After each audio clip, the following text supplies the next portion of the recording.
Everyone, ito po yung bagong bag natin ng I Am Worldwide at ako po ay nagpapasalamat ngayon dahil ito nga dumating ang ating DHL box from the Philippines. So mayroon tayong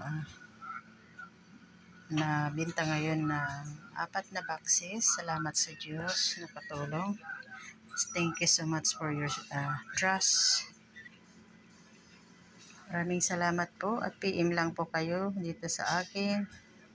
Message lang po kayo kung you need help how to build the product of barley. This is barley from Australia. Maganda po sa ating immune system. Lalo na po sa mga nanghihina, galing sa may sakit, karamdaman. Maganda po ito dahil ito po ang ginagamit ng aking asawa. Thank you Lord for this instrument.